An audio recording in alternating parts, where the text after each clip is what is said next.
Shabbat Shalom.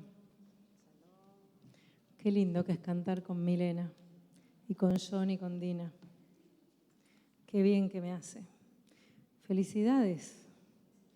Querida familia, han llegado a cumplir con la mitzvah de traer a todos sus hijos a la Torá y podemos dar testimonio de ello. Familia que queremos tanto, que quiero tanto. Pero es una semana difícil para este bar mitzvah por el calendario, por la parashá. Estudiaste la parashá. Pero bueno, el pueblo judío está acostumbrado a hacerle frente a los temas difíciles. Me parece que está en nuestro ADN no esquivarlos, no minimizarlos. Y esto es lo que vamos a hacer hoy. En esta semana que está transcurriendo, conmemoramos solo en el día de ayer Yom HaShoah Be'Akbura. Y también tenemos la Parashat Shmini, que nos confronta con una tragedia, con un dolor, una sin razón, como fue el relato de la muerte de los hijos de Aarón, Nadab y Abiú, que murieron a causa de, como dice la Torá, de un fuego extraño. Extraño es que la exégesis de nuestro pueblo muchas veces trató de explicar esa muerte y hasta justificarla. Y qué peligroso que es ponerle contenido, argumento y fundamento a la muerte. Muchos inclusive intentaron justificar que los hijos de Aarón merecían morir, porque ofrendaron un fuego extraño que Dios no les había mandado. Así como muchos en el siglo XX, lamento decirles, pretendieron responsabilizar a las víctimas de la Shoah por su fatal destino.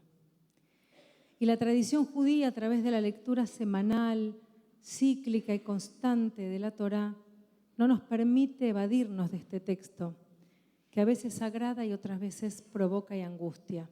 Y el volver a pasar una y otra vez por estas historias, las perpetúan en el tiempo, las mantienen vivas y actuales.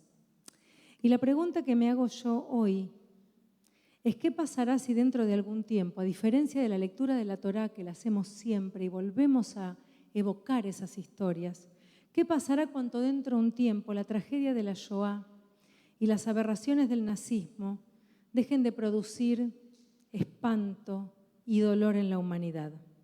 ¿Qué tipo de lectura cíclica sería necesaria para rescatarla del acostumbramiento y del olvido? Miren, ante la muerte de los hijos, el papá Aarón tiene una reacción que también es inexplicable.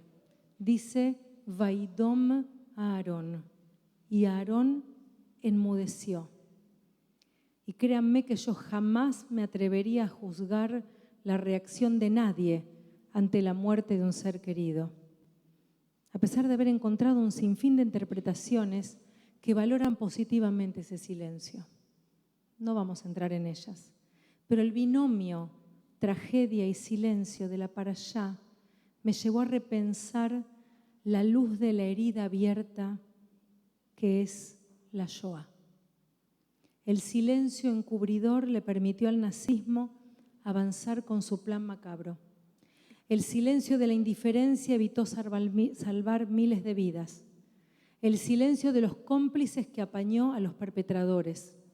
El silencio de los países que no participaban de la guerra, que habilitó la agudización del plan de aniquilamiento más grande de la historia de la humanidad. El silencio de la justicia, que permitió que los criminales nazis se esparcieran por el mundo y vivieran sin ningún remordimiento, como todos los que vivieron acá tranquilos, criando a sus familias y paseando a sus perros. Silencios que socavaron y socavan la experiencia de sabernos humano. Hay un filósofo catalán, Joan Carles Meillich, que dice, la gramática de lo inhumano, miren qué linda frase, la gramática de lo inhumano permanece en silencio ante el holocausto. Una gramática es inhumana si se encuentra incapacitada para nombrar lo absolutamente otro y para desmantelar los discursos del poder constituyente, para desenmascarar las formas totalitarias. La gramática es inhumana si es incapaz de sorprenderse ante el horror.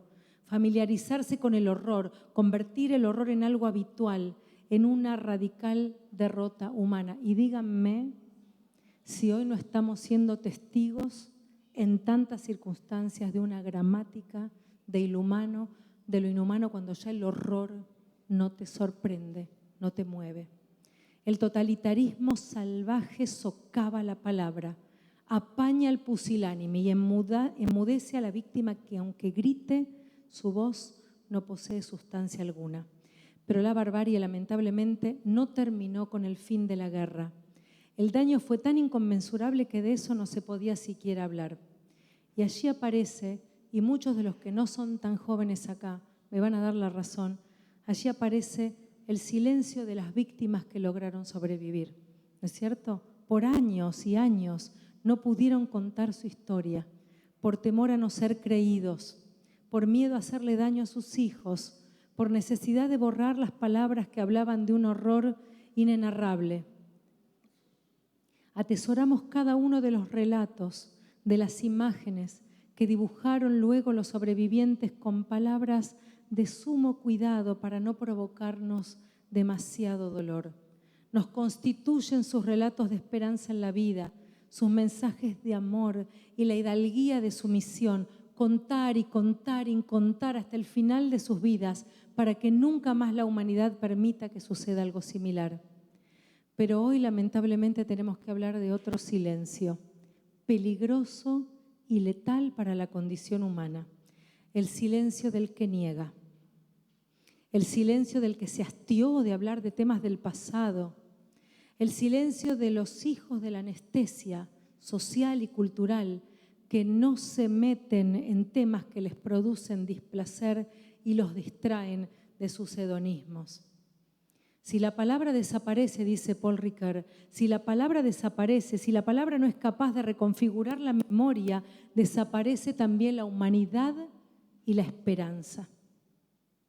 Y hoy nosotros somos la generación de los hijos, de los nietos y los bisnietos, de los que perecieron y de los que sobrevivieron, los que asumimos el compromiso inclaudicable de no abandonar la gramática de lo humano que nos han enseñado aquellos que pasaron por el horror. Y hoy somos nosotros los que no debemos silenciarnos ante los primeros indicios de humillación y discriminación de cualquiera, los que debemos ponerles palabras de resistencia a los que pretenden convencernos con discursos totalitarios y salvíficos. Hoy somos nosotros los que debemos evitar que el grito de los que están desesperados se diluya en el bullicio de la mediocridad y la indiferencia. Hoy somos nosotros que todavía tenemos la voz fuerte, los que debemos ampliar las ancianas voces de los que aún quedan con vida para pedir por la justicia y la dignidad de todos. Hoy somos nosotros, hoy es nuestra voz. Hoy decimos, como dice el himno de los partisanos, Mir seinen do, estamos acá, presentes, con sus muertes nos ordenaron la vida, con sus vidas nos ordenaron el compromiso de combatir el silencio y la apatía. Sea este mi homenaje y mi compromiso con emocionada gratitud a todos aquellos que con su palabra construyeron la gramática de mi humanidad y mi vocación en la sociedad. Shabbat Shalom para todos.